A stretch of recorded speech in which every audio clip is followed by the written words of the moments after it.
সবাইকে স্বাগত। আজকে আমরা আছি পিরোজপুর ১ আসনে। এখানে বাংলাদেশ জাতীয়তাবাদী দল কর্তৃক মনোনীত প্রার্থী অধ্যক্ষ আলমগীর হোসেন।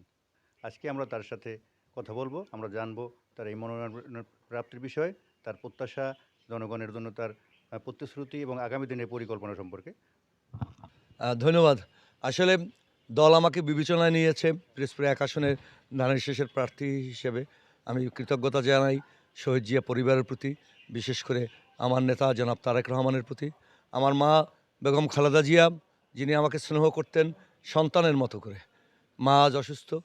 দেশবাসীর কাছে আমি দোয়া চাই, মা যেন সুস্থ হয়ে সন্তানদের নির্বাচনে তিনি যেন কাজ করতে পারেন। আমি আসলে তৃণমূলের একজন কর্মী।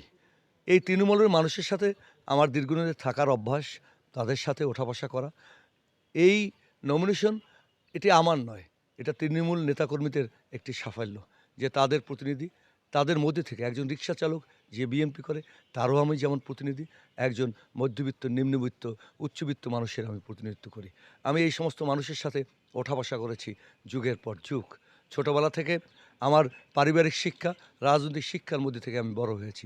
আমি বিশ্বাস করি দল বিজয়ী হলে, সরকার গঠন করলে এবং এই ১ আসনের মানুষ যদি আমাকে তাদের এমপি হিসেবে বিবেচনা করে, তাহলে আমারও কিছু পরিকল্পনা আছে, আমারও কিছু স্বপ্ন আছে।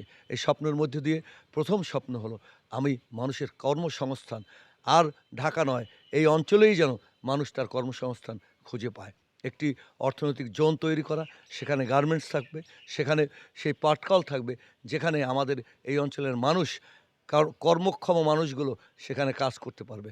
আর সেই নিড এডুকেশন, সেই নলেজ এডুকেশন, এইগুলো আমি বাস্তবায়ন করব। আমি একজন শিক্ষক, শুধু বিল্ডিং তৈরি নয় শিক্ষার মান উন্নয়নে, আমরা শিক্ষার মান উন্নয়নে, যে শিক্ষার মান উন্নয়ন যেটাকে বলা হয়, সেই শিক্ষার মান উন্নয়ন করব।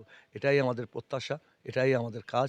আমি বিশ্বাস করি এই ৩৬ বছর পর ধানের শীষ এই কোনো মানুষ, দলের কোনো কর্মী পেয়েছে। আল্লাহ তাআলা যেন আমাদের কবুল করে। আমি সকলকে নিয়ে পিরোজপুরে একটি মডেল তৈরি করব। সেটি হবে কাজের মডেল, অর্থনৈতিক মডেল, সেটি হবে শিক্ষার মডেল। আর যে সমস্ত সন্তানরা কাজের অভাবে, অর্থাৎ লেখাপড়ার বাইরে তাদের কিন্তু কোনো কাজ নেই, এই কারণেই অনেক ডিটেলড হয়ে যায়। আমি চাইব আমাদের আবার পাড়ায় পাড়ায় শিশু সংগঠন গড়ে তুলব, আবার পাড়ায় পাড়ায় সাংস্কৃতিক সংগঠন, ধর্মীয় অনুভূতির মধ্য দিয়ে আমাদের সন্তানরা বড় হবে। এই প্রত্যাশা রেখেই কিন্তু আমি পিরোজপুরকে সাজাতে চাই। আল্লাহ তাআলা যেন আমাকে সেই কবুল করে। ধন্যবাদ ভাই। ধন্যবাদ আপনাকে। আপনার জন্য শুভকামনা রইল। ধন্যবাদ।